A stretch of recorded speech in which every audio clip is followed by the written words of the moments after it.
And here's a laundry room update. As you can see, a lot of changes have taken place.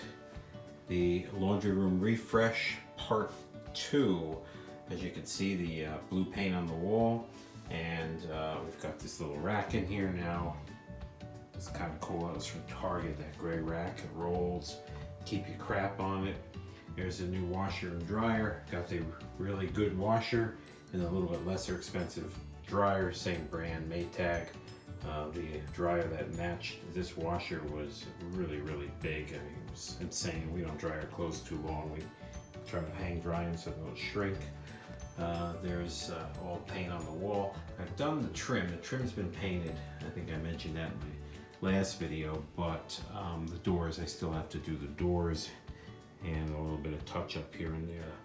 See, it's got a little bit of artwork up here. That's a Christmas present, actually, that one. And this is all new, of course. It's been painted.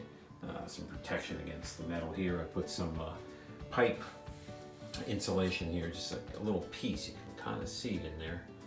Dumb camera, yeah. And then it just keeps it from getting cut open, because those things are made of foil, basically.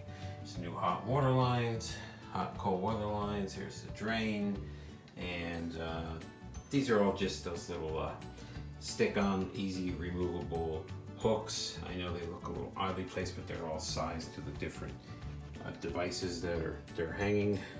In this case, a Swiffer, a broom, and a dustpan. It's a brand new, ridiculously overpriced garbage can from Simple Human. Here's the new floor is down. As you can see, it's you know, these are vinyl, stick on vinyl. Well, most of them stick anyway, you know. It's just, I think it'll last a while, especially with the carpets in here. And then I stuck a hook on the back here so my wife can hang her laundry bag.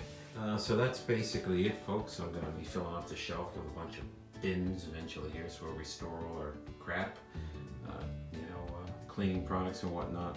And my wife's got her pretty little blue ones over there. Anyhow, thanks for watching, and final update would be the painted doors, I guess, if anybody cares. All right.